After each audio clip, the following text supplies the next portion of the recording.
किसी को नहीं देखा। आरती की थाली हाथ में लेकर के खड़ी है, मेरे कन्हैया ने किसी को नहीं देखा। मेरे कन्हैया तो इतनी भीड़ में अपने विदुर जी और विदुरानी को ढूंढ रहे हैं कि मेरे काका श्री और काकी कहाँ है। दुर्योधन कहता है कि देखो मैंने इतना धन खर्च किया इनके स्वागत में, मैंने इतनी तैयारी की, ये तो मेरे स्वागत को देख ही नहीं रहे, ये तो ना जाने किसको ढूंढ रहे हैं। जैसे आज भक्त और भगवान की नजर मिली, आज द्वारिकाधीश ने विदुर जी को देखा और विदुर जी ने द्वारिकाधीश को देखा। मानो इशारे से भगवान ने कह दिया कि विदुर जी हम तुमसे मिलने के लिए तुम्हारी कुटिया पर जरूर आएंगे। इधर विदुर जी ने कहा कि देवी तुम कुटिया पर जाओ, मैं जरा जाकर के देखता हूँ कि आज पांडवों के भाग्य का क्या फैसला होने वाला है। आज देखते हैं कि द्वारिकाधीश क्या फैसला लेंगे। बड़ा सुंदर बहुत बड़ा एक मंच बना है, मंच पर सैकड़ों सिंहासन लगे हैं सोने के। उन सभी सिंहासनों के मध्य में एक बड़ा विशाल सिंहासन है जो स्वर्ण का है, लेकिन हीरे और मणियों से जड़ा हुआ है, जिस पर आज मेरे द्वारिकाधीश भगवान विराजमान है। अब विदुर जी के पास में मंत्री पद तो रहा नहीं, इसलिए विदुर जी आज प्रजा के साथ जमीन पर बैठकर के देख रहे हैं कि आज क्या होगा। सभी बैठे हुए हैं। दुर्योधन से द्वारिकाधीश भगवान ने कहा, हे दुर्योधन बताओ तुम कैसे हो, सब कुशल मंगल है? दुर्योधन ने कहा, द्वारिकाधीश सब कुशल मंगल है। आप हमारी इस हस्तिनापुर में आए, हमारी इस नगरी में आए, मुझे बड़ी प्रसन्नता हुई, हम कृतार्थ हो गए। लेकिन एक बात बताइए द्वारिकाधीश, आपके आने का कारण क्या है, ये हम समझ नहीं पाए। आपका आगमन किस कारण से हुआ है? द्वारिकाधीश कृष्ण ने कहा, दुर्योधन मैं पांडवों की तरफ से शांति दूत बनकर के आया हूं, तुम्हारे पास पांडवों का संदेश लेकर के आया हूं। क्या संदेश लाए हैं आप? कहा, दुर्योधन मैं तुमसे एक बात पूछना चाहता कि ये जो पांडव हैं क्या ये तुम्हारे भाई हैं? दुर्योधन ने कहा, हाँ ये पांचों पांडव मेरे भाई हैं। बोले तुम्हारे खास काका के बेटे हैं? बोले हाँ ये मेरे खास काका के बेटे हैं। तो दुर्योधन जब ये पांचों पांडव तुम्हारे भाई हैं तो क्या ये आधे राज्य के अधिकारी नहीं हैं? हे दुर्योधन ये आधा राज्य इन पांडवों को मिलना ही चाहिए। लेकिन दुर्योधन मैं तो तुमसे ये कहने आया हूं कि तुम आधे राज्य को छोड़ो, तुम केवल 5 गांव इन पांडवों के लिए दे दो, मैं इन 5 पांडवों को 5 गांव में ही संतुष्ट करने का प्रयास करूंगा। ये पांडव कभी मेरी बात को टालते नहीं हैं, इसलिए केवल 5 गांव चाहिए। ये दुर्योधन एकदम से खड़ा हो गया और क्रोधित होकर के कहने लगा, सूच्यग्रे न उदास्यामि बिना युद्धेन केशवः। बोले आप तो 5 गांव की बात करते हैं, मैं एक सुई की नोक की बराबर जमीन भी इन पांडवों को बिना युद्ध के दे नहीं सकता।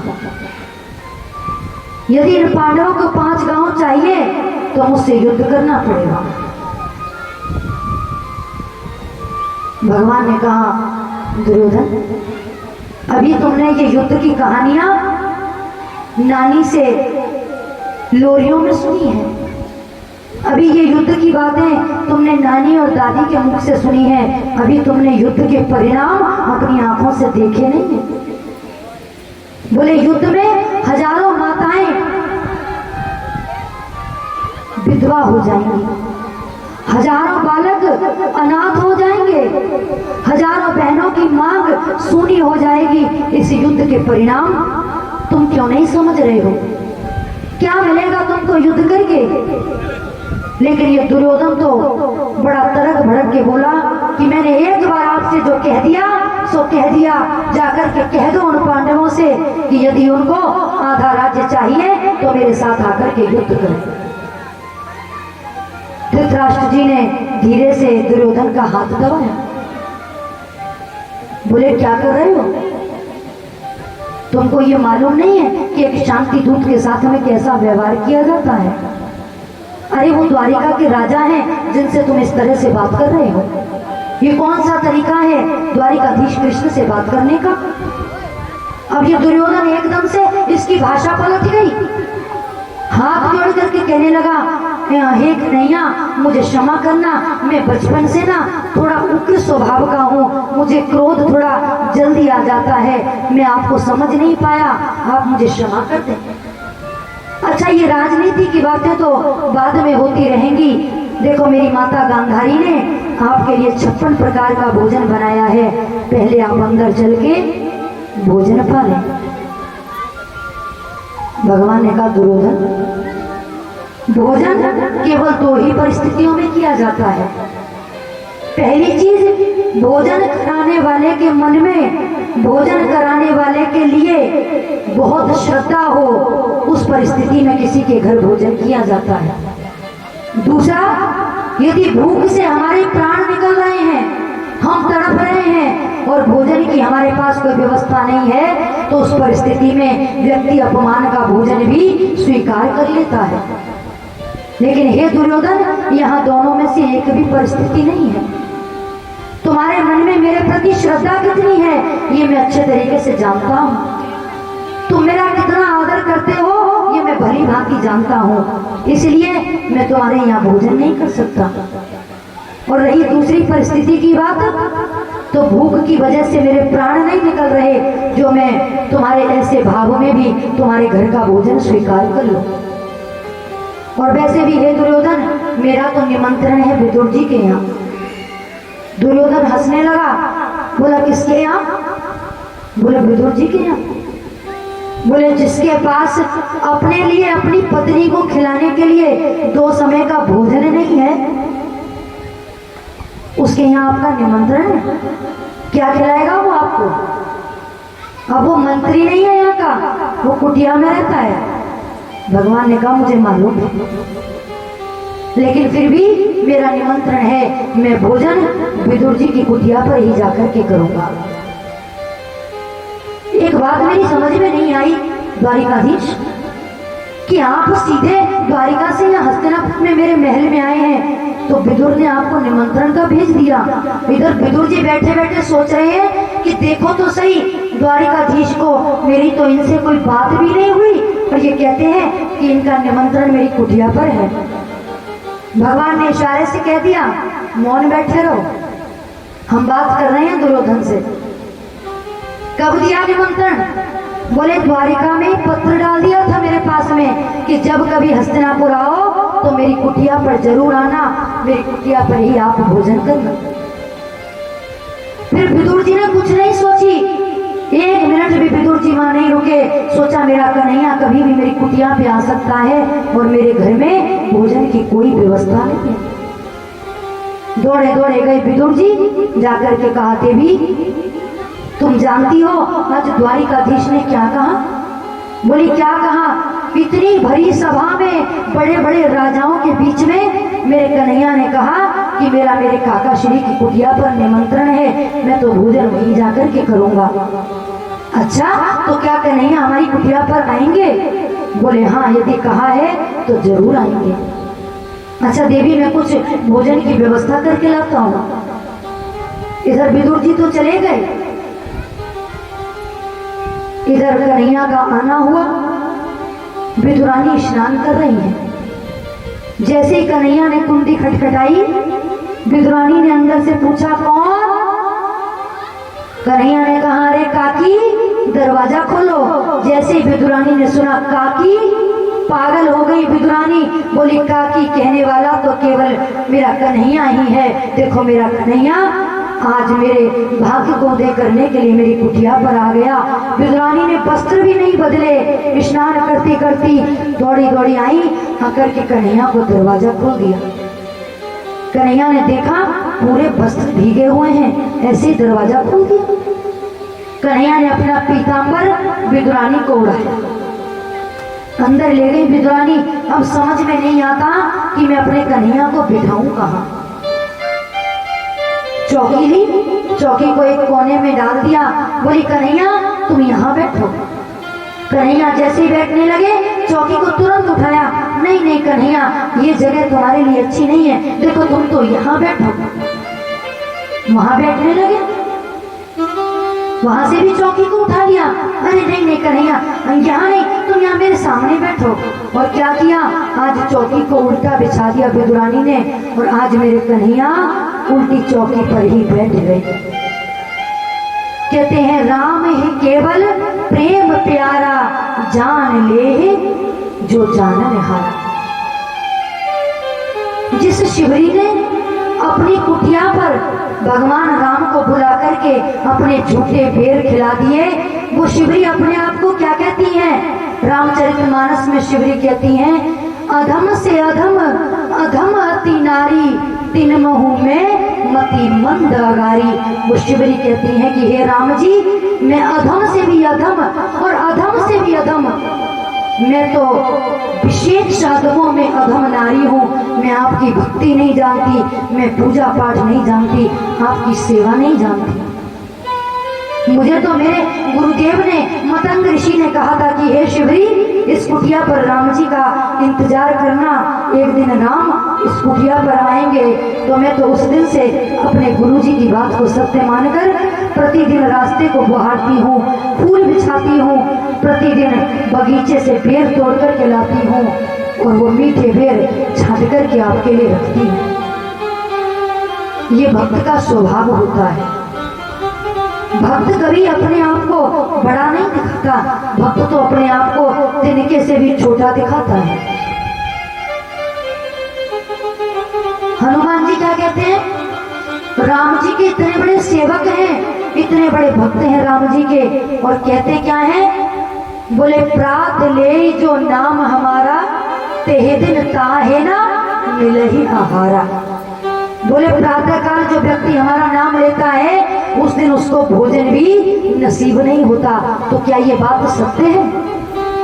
जो हनुमान जी का नाम लेते हैं ना, उनके बड़े बड़े कार्य सिद्ध हो जाते हैं, क्योंकि हनुमान जी अष्ट सिद्धि नवनिधि के दाता हैं। अष्ट सिद्धि नवनिधि के दाता, असवर दीन जानकी माता, ये वरदान हनुमान जी को माता जानकी ने दिया है। वो हनुमान जी कह रहे हैं कि प्रात ले जो नाम हमारा, तेही दिन ताही न मिले हाहारा। ये क्या है? बोले ये एक भक्त के लक्षण है। इसी प्रकार से आज विदुरानी पागल हो गई कि कन्हैया मेरी कुटिया पर आ, बिठा दिया उल्टी चौकी पर। कहते हैं कि प्रेम नदिया की सदा उल्टी बहे धार, प्रेम नदिया की सदा उल्टी बहे धार, प्रेम नदिया की सदा उल्टी बहे धार, कौन पावेला को पार। प्रेम नदिया की सदा उल्टी बहे धार, कौन पावेला को पार। प्रेम नदिया की सदा उल्टी बहे धार, पावेला को पार। प्रेम नदिया की सदा उल्टी बहे धार, कौन पावेला को पार। प्रेम नदिया की सदा उल्टी बहे धार, कौन पावेला को पार। प्रेम नदिया की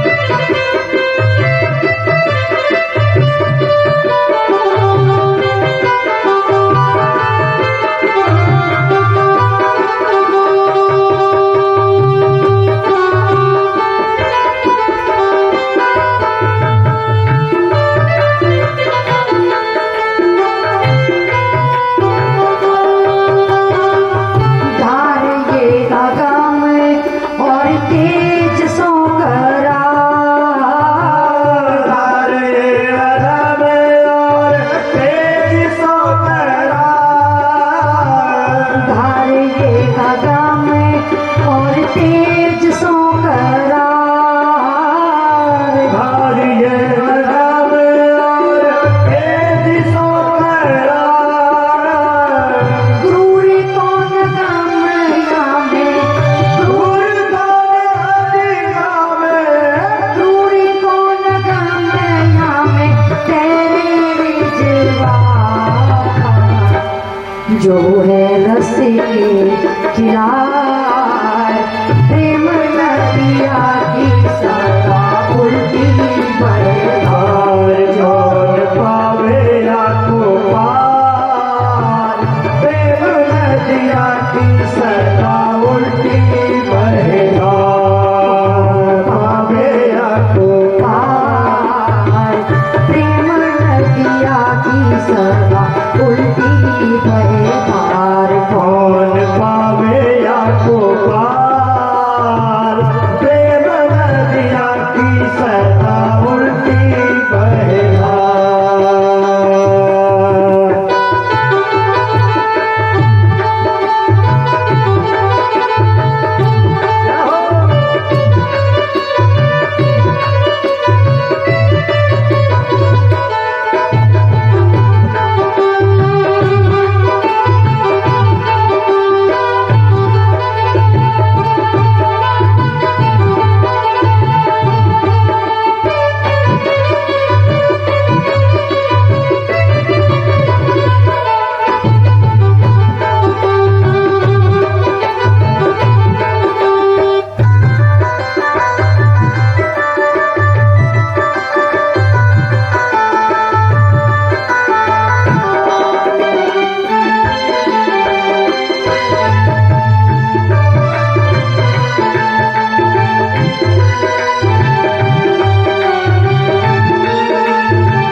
देखो मैं सुनाऊं एक बात अन्य में देखो मैं सुनाऊं एक बात देखो मैं सुनाऊं एक बात अन्य में देखो मैं सुनाऊं एक बात ब्रह्म निराकार हो ब्रह्म निराकार हो गोकुल में के नंद यशोदा के द्वार प्रेम नदिया की सदा उल्टी बरधार पावे को पार प्रेम नदिया की सदा उल्टी बहेधार प्रेम नदिया की सदा उल्टी बरधार कौन पावे को पार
पार, प्रेम नदिया की सदा उल्टी बहता, कोई पावे आको पार, प्रेम नदिया की सदा उल्टी बहता, हार कौन पावे आको पार, प्रेम नदिया की सदा उल्टी बहरा।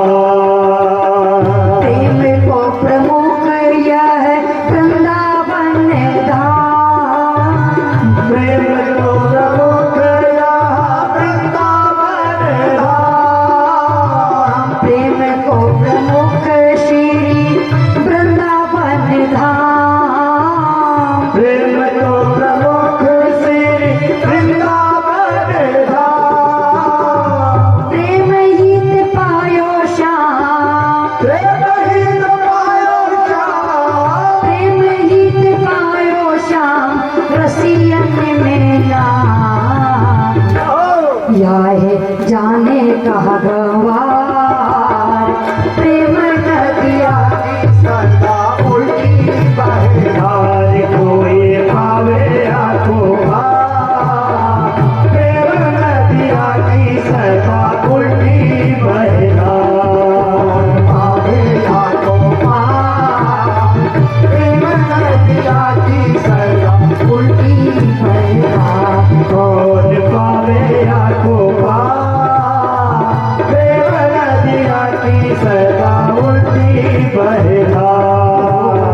प्रेम नदिया की सदा उल्टी बहता, प्रेम नदिया की सदा उल्टी बहता, प्रेम नदिया की सदा उल्टी बहता, प्रेम नदिया की सदा उल्टी बहता। आज कन्हैया को उल्टी चौकी पे बिठा दिया। कन्हैया बोले काकी अब दर्शन तो हो गए, अब थोड़ी पेट पूजा तो करा दो, बड़ी जोर की भूख लगी है। विदुरानी ने सोचा घर में तो कुछ है ही नहीं, विदुर जी अभी लौट कर नहीं आए। बोले देखो काकी घर में रूखा सूखा जो कुछ भी हो जल्दी से लेकर आओ, बड़ी जोर की भूख लगी है। कहते हैं कि परब्रह्म परमात्मा ने इस पृथ्वी को लोक पर ऐसी लीलाएं की जैसे कोई साधारण मानव करता है। विदुरानी ने सोचा घर में तो कुछ है नहीं, बगीचे में गई, केले तोड़ कर के ले आई। अब किया क्या कि केले छील करके अब छिलके तो द्वारिकाधीश को देती जा रही है खाने के लिए, और जो केले की गिरी है वो जमीन पर फेंकती जा रही है। क्यों? क्योंकि ना तो केले देख रही हैं ना केले के छिलके, वो तो केवल द्वारिकाधीश के दर्शन कर रही हैं, बिल्कुल टकटकी लगा करके उनके नेत्रों की तरफ देख रही हैं। कितनी देर हो गई, डलिया में जितने केले लेकर के आई थी सारे केले के छिलके कन्हैया को खिला दिए। अब तो विदुर जी आ गए। विदुर जी ने आकर के कुंडी खटखटाई। जैसे ही विदुरानी ने दरवाजा खोला, विदुर जी बोले अरे देवी बाजार में इतना समय लग गया, अब ये जल्दी से थाली में लगाओ, पता नहीं वो कन्हैया कब आ जाए, हो सकता है कि वो कन्हैया आता ही होगा। विदुरानी बोली आते होंगे या आ चुके हैं? बोले आ चुके हैं। बोले कहाँ हैं? बोले वो तो बहुत देर के अंदर आकर के बैठे हैं। विदुर जी ने अंदर जाकर के देखा तो केले की गिरी जमीन पर पड़ी थी और केले के छिलके कहीं नजर नहीं आ रहे। विदुर जी ने पूछा देवी कन्हैया को कुछ खिलाया या नहीं? बोली हाँ स्वामी, कन्हैया बोल रहे थे बड़ी जोर की भूख लगी है, अब घर में तो कुछ था नहीं, तो जल्दी से बगीचे में गई, केले तोड़ कर के लाई, और मैंने तो देखो कन्हैया को केले ही खिला दिए। अब आप जो कुछ लाए हो लाओ, जल्दी से कन्हैया के लिए परोस लो। बोले केले खिला दिए? बोली हाँ। तो बोले वो देवी केले के छिलके तो होंगे ना? बोली हाँ छिलके तो हैं। बोले कहाँ हैं? बोले देखो ये पड़े छिलके। अब जैसे विदुरानी ने नजर डाली तो केले के छिलके नहीं, वो केले की गिरी पड़ी थी। विदुर जी बोले छिलके कहाँ हैं? विदुरानी एकदम मौन हो गई। बोली कन्हैया, इसका अर्थ ये हुआ कि मैं इतनी देर से तुमको केले नहीं, केले के छिलके खिला रही थी। कन्हैया मुस्कुराने लगे, बोले हाँ काकी, तुम तब से मुझे छिलके ही तो खिला रही थी। नेत्रों से अश्रुधारा प्रवाहित होने लगी विदुरानी के। बोली कन्हैया देखो, मैं तो तुमको देख करके बावरी हो गई, लेकिन लाला तुम तो होश में थे, तुम तो कह सकते थे कि काकी ये क्या कर रही हो। कन्हैया बोले हम वस्तु नहीं देखते, हम तो खिलाने वाले का भाव देखते हैं। जैसे तुम भाव में विभोर हो गई, वैसे ही हम भी तुमको देख करके भाव विभोर हो गए। हमको पता ही नहीं चला कि हमने केले खाए कि छिलके खाए। दोनों भक्त और भगवान एक दूसरे को देख करके प्रसन्न हो रहे हैं। विदुर जी बोले धन्य है विदुरानी। बोले अच्छा देवी देखो, ये मैं कुछ पेड़े लेकर के आया हूँ, खोए के दही लेकर के आया हूँ, ये मिठाई लेकर के आया हूँ, थोड़ा कन्हैया को खिलाओ ना। विदुरानी परोस के लाई तो विदुर जी ने सोचा कि लाओ अपने हाथ से खिलाता हूँ। जैसे विदुर जी ने एक पेड़ा कन्हैया को खिलाया, दूसरा पेड़ा खिलाने के लिए जैसे थाली में से उठाया, कन्हैया ने हाथ पकड़ लिया। बोले क्या हुआ कन्हैया? बोले काका जी आपके पेड़ों में वो स्वाद नहीं है जो काकी के केले के छिलकों में आ रहा था। बोले मेरा तो पेट उसी से भर गया, इन पेड़ों में इन मिठाइयों में कोई स्वाद नहीं है, मुझे नहीं खानी ये मिठाई। तो सुखदेव जी कहते हैं परीक्षित भगवान केवल भाव के भूखे हैं। इस प्रकार से भगवान ने विदुरानी के घर जाकर के केले के छिलके खाए। उसके बाद में विदुर जी महाराज भगवान के स्वधाम जाने के बाद में उद्धव जी से मिले। उद्धव जी ने उनको कृष्ण कथा सुनाई और फिर मैत्रेय मुनि के पास में भेज दिया। मैत्रेय मुनि से उद्धव जी ने अनेक प्रकार के प्रश्न किए। भगवान ने हिरण्याक्ष का वध कैसे किया, हिरण्यकश्यपु को कैसे मारा, 12 भगवान का प्रकट कैसे हुआ, सभी प्रश्नों के उत्तर श्री मैत्रेय मुनि ने उद्धव जी महाराज को दिए। मैत्रेय मुनि ने सभी प्रश्नों के उत्तर विदुर जी को दिए। उद्धव जी ने भेजा था विदुर जी को मैत्रेय मुनि के पास में। बड़े गदगद हुए विदुर जी। पृथ्वी की स्थापना हुई, ब्रह्मा जी के जितने भी पुत्र हुए सभी विरक्त हो गए। सनत कुमारों ने तो पहले ही कह दिया कि हम विवाह नहीं करेंगे। ब्रह्मा जी के एक और पुत्र हुए जिनका नाम है कर्दम ऋषि। कर्दम ऋषि ने भी जन्म लेते ही कह दिया कि हम भी विवाह नहीं करेंगे, हम भी वन में तपस्या करने के लिए जा रहे हैं।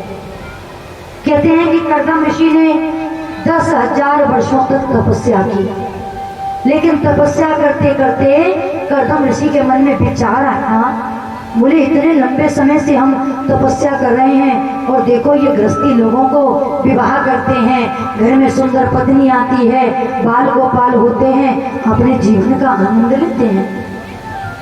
बोले हो ना हो अब तो हम भी विवाह करेंगे। अब तो तपस्या के इस बात के लिए कर रहे हैं कि किसी सुंदर कन्या के साथ में हमारा विवाह हो जाए। सुखदेव जी कहते हैं परीक्षित देखो इस मन को भटकने में देर नहीं लगती है।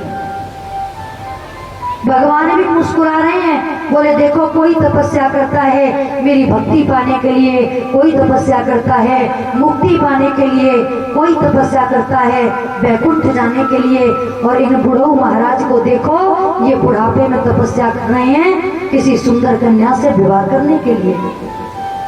लेकिन अब मन है ये तो, और मन तो कभी भी डगमगा सकता है। बोले विश्वामित्र जी ने 60,000 वर्षों तक तपस्या की और एक मेनका नाम की अप्सरा ने आकर के अपनी पायल की झनकार सुनाई, और उस मेनका की पायल की झनकार सुन करके विश्वामित्र जी की तपस्या भंग हो गई। तो मन में विचार आ गया कि हमको विवाह करना है। भगवान तो सबकी मनोकामना पूर्ण करते हैं। प्रभु नारायण प्रकट हो गए, बोले वरदान मांगो, क्या चाहिए? बोले प्रभु आपके दर्शन हो गए, अब तो मुझे कुछ भी नहीं चाहिए। भगवान ने कहा तो पहले बताना चाहिए था ना कि मुझे आपके दर्शनों के सिवाय कुछ नहीं चाहिए।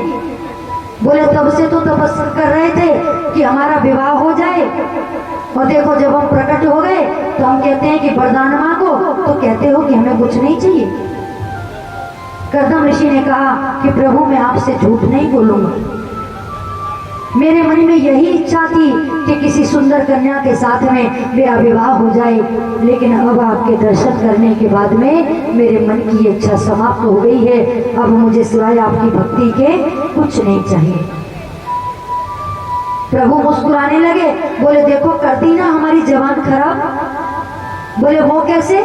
बोले तुम्हारे मन में इच्छा हुई कि हमारा किसी सुंदर कन्या के साथ में विवाह हो जाए और हम जाकर के मनु जी महाराज से तुम्हारा रिश्ता पक्का कराए।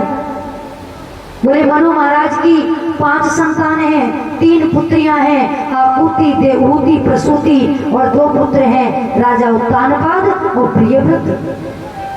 बोले अब तो विवाह करना पड़ेगा, नहीं तो हमारी तो बात खराब हो जाएगी। बोले ठीक है प्रभु, यदि आप कहते हैं तो मैं विवाह करने के लिए तैयार हूँ, लेकिन मेरी एक इच्छा है। बोले क्या? बोले मैं विवाह तो कर लूंगा आपके कहने से, लेकिन आपको स्वयं मेरे घर में पुत्र बनकर के आना पड़ेगा।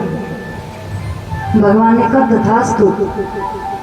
बोले मनु महाराज आएंगे, अपने दूसरे नंबर की बेटी देवहूति को तुम्हारे पास लेकर के विवाह से इनकार मत करना, देवहूति के साथ में तुम्हारा विवाह होगा। मनु महाराज आए अपनी पुत्री देवहूति को लेकर के।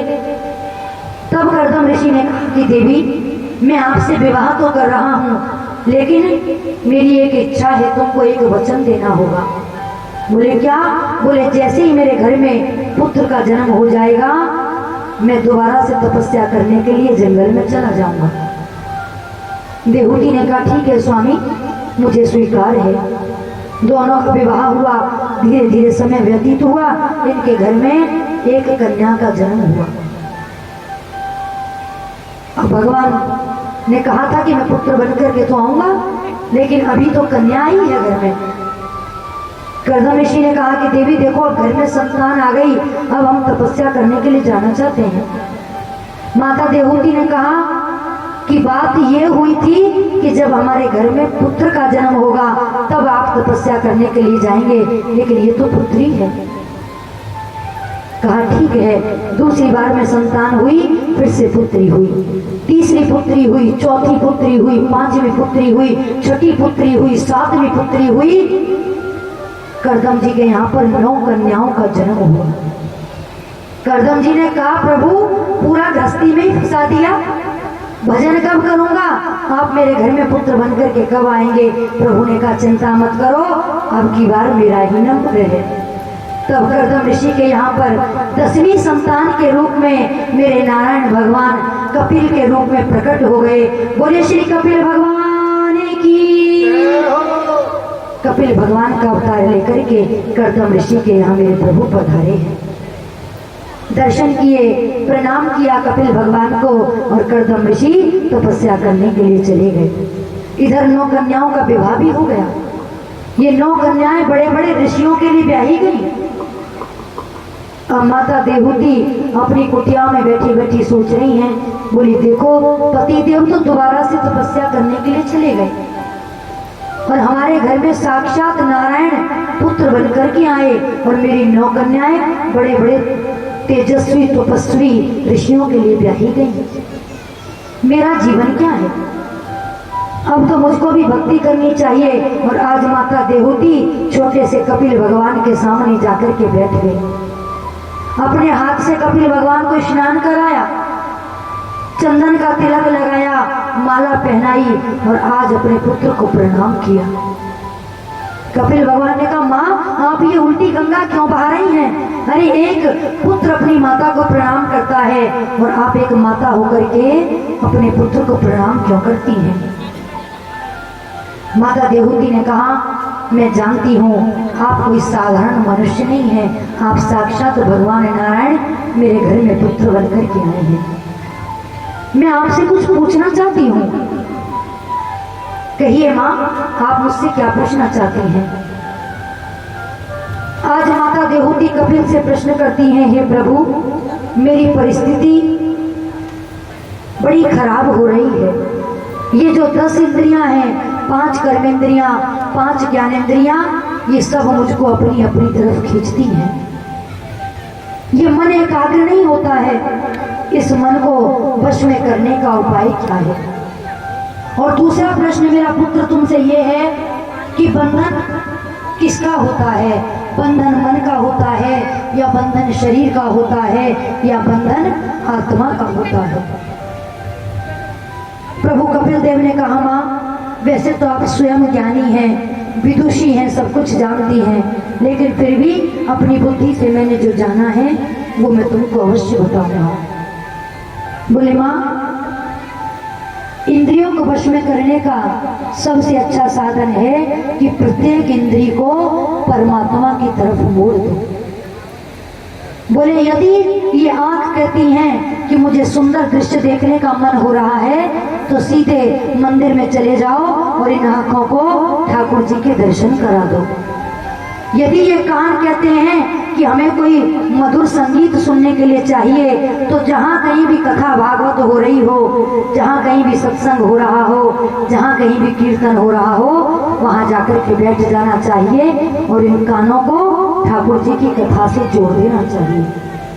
बोले, यदि ये पैर कहें कि अब तो हमारी कहीं घूमने की इच्छा है, हम तो घर में बैठे बैठे बड़े परेशान हो रहे हैं, तो चले जाओ श्री गिरिराज जी की परिक्रमा लगाने के लिए गोवर्धन की परिक्रमा लगाओ, वृंदावन की परिक्रमा लगाओ।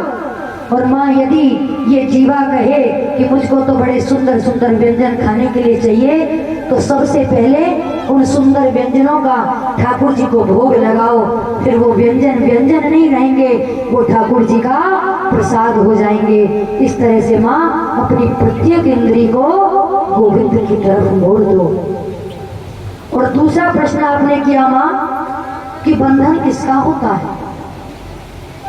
माँ बंधन आत्मा का नहीं होता, क्योंकि जिसका कभी जन्म ही नहीं हुआ, जिसकी कभी मृत्यु ही नहीं हुई, उसके बंधन के बारे में सोचना भी अपराध है। ये आत्मा अजर अमर है, न इसका कभी जन्म होता है न कभी इसकी मृत्यु होती है। माँ इसका कोई बंधन नहीं होता और माँ शरीर का भी कोई बंधन नहीं होता। बंधन तो केवल मन का होता है। ये मन ही व्यक्ति से सब कुछ करवाता है, ये मन ही व्यक्ति को बांध के रखता है और ये मन ही व्यक्ति को मुक्त कर देता है।